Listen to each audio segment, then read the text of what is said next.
पूरा वीकेंड ही ये खबर ट्रैक करने में गया कि चल क्या रहा है, हो क्या रहा है, इतने सारे एक्शन है। और फिर हमारे लिए आज सुबह, अमेरिका में तो संडे शाम है जी, ये जो बड़ा डेवलपमेंट हुआ है उसी से आई थिंक शुरुआत करते हैं सर, और फिर बाकी सारी चीजों पर आपकी राय समझना चाहेंगे। एक और बैंक बंद हो गया by the way, signature bank. तो दो बैंक्स 2 दिन में बंद हो गए हैं, उसके बावजूद बाजार में रैली आ रही है। क्या यही समझा जाए ये जो अमेरिकी सरकार ने आश्वासन दिया है कि सारे डिपॉजिट सेफ हैं और हर कोई अपना पैसा एक्सेस कर पाएगा? जरा समझाएं सर, हो क्या रहा है? दो चीजें हैं। पहले जरा सा उन लोगों के लिए जो हम कहते थे जिन लोगों ने अपने टीवी सेट और ट्रांजिस्टर देरी से खोले हुए और कमेंट्री सुन रहे हो, तो हाँ अभी जो जुड़ रहे हैं उनको थोड़ा सा समझा दिया जाए। अगर आपने पिछले हफ्ते और इस वीकेंड पर एसवीबी से रिलेटेड पूरा ज्ञान अगर आपने व्हाट्सएप पर और डिजिटल मीडिया पर नहीं लिया है तो थोड़ा सा आपको बता दूं कि हुआ क्या है। एसवीबी, सिलिकॉन वैली बैंक, ये एक बैंक है अमेरिका में जो वहां के स्टार्टअप्स का कारोबार ज्यादा करता है, उनसे डिपॉजिट्स भी लेता है, उन्हें लोन भी देता है। तो उन बैंक स्टार्टअप्स के बीच में सबसे पॉपुलर है, न सिर्फ अमेरिका के स्टार्टअप्स, दुनिया भर के स्टार्टअप्स के बीच में बड़ा पॉपुलर है। और इस बैंक ने पिछले 3 सालों में बड़ी जबरदस्त ग्रोथ की। $60 बिलियन इनकी डिपॉजिट होती थी, 60 से 180, 3 गुना इनकी डिपॉजिट बढ़ी है। तो बैंक की साइज जबरदस्त। लगभग सारे जितने ब्रोकरेजेस हैं उन सबका ये चहेता बैंक था, सबकी बाय रेटिंग्स थी। और पिछले कम से कम 5 साल से इसे बेस्ट बैंक का अवार्ड मिला था। हाल ही में 5-6 दिन पहले उन्हें इस साल के सबसे बेहतरीन बैंक का अवार्ड मिला। हाँ, 6 मार्च को। अब आप सब सोच रहे होंगे कि ये ऐसा क्या हो गया कि ये बैंक उड़ गया, जबकि किसी को पता न चला कि ये उड़ने वाला है। और सब बाय कॉल और बड़े बड़े target, strong bye JP Morgan की तरफ से इसके स्टॉक पर। तो ऐसा क्या हो गया? अब ये बैंक जो भी स्टार्टअप से पैसे लेता है डिपॉजिट के तौर पर, अब ये डिपॉजिट लेने के बाद इसके पास 2 काम है। या तो वो पैसे वापस स्टार्टअप को उधार दे जिनको जरूरत है, या फिर उनको निवेश करे। और निवेश करने के लिए कहाँ करेंगे? अमेरिका के बॉन्ड में, अमेरिका के कॉर्पोरेट डिबेंचर्स वगैरह में, मॉर्गेज बेस्ड सिक्योरिटीज में। अब हुआ क्या, जो फेड ने पिछले कुछ समय से लगातार तेजी से ब्याज दरें बढ़ाई। जब ब्याज दरें बढ़ती तो बॉन्ड के दाम घटते हैं। सपोज कोई बॉन्ड आपने 100 रुपए में लिया, तब ब्याज दरें थी 1.5 से 2%। अब ब्याज दरें हैं अगर 4.5 से 5%, तो जो बॉन्ड आपने 100 रुपए में लिया उसका दाम घटकर हो सकता है 95 हो जाए, 98 हो जाए, 90 हो जाए। तो उसके बॉन्ड के जो दाम घटते हैं, वो बॉन्ड के दाम घटते ही इनको लॉस आता है, मार्क टू मार्केट लॉस। जैसे आप एक फ्यूचर खरीदते हैं और फ्यूचर का दाम शाम को 3:30 बजे नीचे बंद हुआ तो आपके कैसे लॉस आता है, सिमिलरली वैसा मार्क टू मार्केट लॉस आता है। अब ये इन्हें मार्क टू मार्केट लॉस रोज भरने की जरूरत नहीं, लेकिन इन्हें अकाउंट करने की जरूरत है। अब इस बीच में हुआ क्या कि ये रेसेशन के खतरे और ये जो सारी दिक्कतें चल रही थी, इसमें कई सारे स्टार्टअप सोचे कि हमें पैसे की जरूरत है। वो पैसा लेने बैंक के पास पहुंचे, भाई ये हमारी डिपॉजिट है, थोड़ा पैसा दीजिए, हमें हमारे कारोबार के लिए जरूरत है। बैंक ने कहा जरूर देते हैं। देने के लिए क्या करें? $21 बिलियन के बॉन्ड्स बेचे जाए। जब इन्होंने बॉन्ड बेचे पिछले हफ्ते, तो उस बॉन्ड को बेचने में करीबन $2.2 बिलियन का लॉस आया, यानी कि मोटा मोटी समझ लीजिए 15,000 करोड़ का लॉस।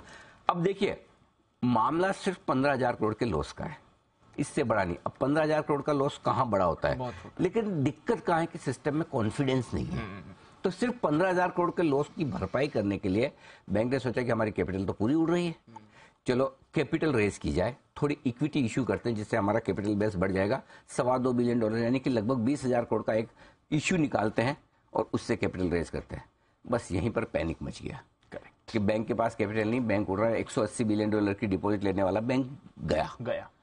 अब इस चक्कर में अमेरिका का बाजार गए, अमेरिका के बैंकिंग सिस्टम हिल गया। सोचो, मतलब कौन कहता है कि मतलब छोटी सी समस्या बड़ी नहीं हो सकती है, छोटी समस्या का बड़ा असर नहीं हो सकता। $2 बिलियन ने इतना, सिर्फ $2 बिलियन। अब आप हंसेंगे कि क्या 15,000 करोड़ 20,000 करोड़ में वाकई में मामला इतना गंभीर हो सकता है, लेकिन हुआ आपके सामने।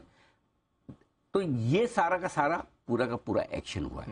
अब ये तो हो गया, और उसके बाद एक बैंक और वीकेंड पर सिग्नेचर बैंक, उसकी भी हालत इसी तरह की थी। सो बेसिकली बैंक के गिरने की वजह इंटरेस्टिंग है। बैंक के गिरने की वजह ये नहीं है कि बैंक ने कोई खराब लोन दिए हो, राइट, या बैंक से अचानक सारे लोग पैसा मांगने आ गए हो।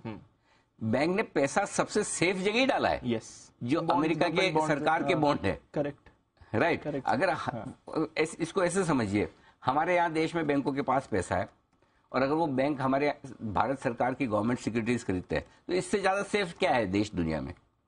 करेक्ट। अमेरिका में अमेरिका के सरकार के ट्रेजरी बिल्स और बॉन्ड से ज्यादा क्या सेफ है? Exactly. वहीं पर डाले। लेकिन ब्याज दरें जो तेजी से बढ़ी है, उसके ये साइड इफेक्ट आए। अब ये समझ में तो आ गया फेड को और अमेरिका की सरकार को आ गया कि भाई बैंक की तो गलती नहीं है ब्याज दरें बढ़ने में। हाँ, गलती एक है कि उन्होंने जब ब्याज दरें, आप कहीं निवेश करते तो अगर ब्याज दरें तेजी से बढ़ जाए या आपकी उम्मीद के विपरीत जाए तो उसकी एक हेजिंग का मैकेनिज्म होता है। वहां पर अमेरिका में इंटरेस्ट रेट स्वॉप्स होते हैं, वो बड़े एक्टिव ट्रेड होते हैं, लोग हेज करते हैं, वो शायद बैंक ने पूरी तरीके से नहीं किए। अच्छा, बाय द वे एक और इन बैंक के सीईओ साहब के साथ वो भी एक पुरानी याददाश्त जुड़ी है। 2008 में, इससे पहले लेमन ब्रदर्स का सबप्राइम संकट आया था, तो ये भाई साहब जो इनके सीईओ हैं ये वहीं पाए जाते थे, तब उन्हीं के सीईओ थे। अब या तो ये अपनी पुरानी गलती से न सीखे या फिर किस्मती खराब लेके आए। एक और कनेक्शन भी है। अच्छा, और क्या निकला? यहाँ पर जो उनकी सीएफओ है या कोई रिस्क डिपार्टमेंट की हेड है, हाँ। वो लीमन में रिस्क डिपार्टमेंट में। अच्छा, दोनों वहीं से दोनों वहीं से आए, रिस्क डिपार्टमेंट वाली यहीं पे है। अब इनको नौकरी कहाँ मिलेगी, वो भी सोचने वाली बात है। सो एनीवे, वो तो लाइटर नोट है, कोइंसिडेंस किसी भी साथ हो सकता है, लेकिन है बड़ा कोइंसिडेंस है। 2008 में भी ये दो सबसे ज्यादा शायद रेस्पॉन्सिबल रहे थे उस समय। लेमन ब्रदर्स का जो क्राइसिस हुआ था, सब प्राइम संकट हुआ था, उस समय यह हाल हुए। अब सरकार तुरंत एक्शन में आ गई, अमेरिकी फेड तुरंत एक्शन में आ गया। उनको समझ में आ गया कि भाई देखो, बैंक की वो ऐसी गलती नहीं है, करेक्ट सर, कि अनाप शनाप आलतू फालतू लोन दे दो और कंपनियां उड़ जाए। पैसे तो उन्होंने ठीक ठाक जगह लगाए थे। तो पहली चीज क्या करनी चाहिए? पहली चीज ये करें कि भाई जिन जिन लोगों ने डिपॉजिट रखी है सबको पैसा मिलेगा और पूरा मिलेगा, पूरा मिलेगा। ये मास्टर स्ट्रोक खेला है। और पैसा कब से मिलेगा? आज से, अभी लेके जाओ। ये डाउ फीचर इसलिए ऊपर है, तो वो खतरा। हाँ। ये सबसे बड़ी चीज है। हाँ। कि आपको इंतजार नहीं करना। Correct sir. आपको ये मत सोचिए कि हमारे यहाँ कैसे सिस्टम है, कई बार आप 2 लाख निकाल सकते हो, 5 लाख निकाल सकते हो, वो भी 25-25 हजार हर हफ्ते निकालो, 10 हजार रोज निकालो, वो लिमिट लगाकर आराम से देंगे, धीरे धीरे देंगे, 6 महीने में देंगे। यहाँ क्या कहा है फेड ने? जितना चाहिए ले जाओ, आज ही ले जाओ। अब फेड की गारंटी हो गई, मुझे क्या फर्क पड़ता है, पड़ा है तो पड़ा है, नहीं निकालूंगा, आराम से जब जरूरत होगी निकालूंगा। तो ये सबसे बड़ा कॉन्फिडेंस आ गया कि एक, ये बैंक जो भी डिपॉजिट का पैसा है डिपॉजिट वालों को मिल जाएगा, और जिन्होंने लोन लिया उनको तो देना ही पड़ेगा भाई साहब, उनके पास तो ऑप्शन ही नहीं है, सरकार कान पकड़ के ले लेगी पैसे। राइट। अब समस्या एक ही चीज की है, और वो एक कि जिन लोगों ने इक्विटी शेयर इन बैंकों के खरीदे वो हो गए 00, उनके पैसे डूब गए। और अनसिक्योर्ड इक्विटी वालों के हमेशा अनसिक्योर्ड लेंडर जो हैं, जिन्होंने उधार दिया बैंक को लेकिन साथ में कोई सिक्योरिटी नहीं है, वो भी गए। सबसे ज्यादा सबसे ज्यादा तो जिन्होंने पैसा दिया है लेनदार, जिनको क्रेडिटर्स, जिनको पैसा बैंक से लेना है, और दूसरा इक्विटी शेयर होल्डर, वो हो गए 0। उसके अलावा बाकी डिपॉजिट होल्डर सेफ हैं, और बैंक्स को लेके जो बड़ा खतरा था वो अमेरिका में सरकार और फेड ने संभालने की कोशिश की है। ये पूरा वीकेंड आपका, अगर आपने लाइफ एंजॉय किए तो मैंने ये 5 मिनट आपको बता दिए। समझ गया सर, समझ गया। अच्छा, एक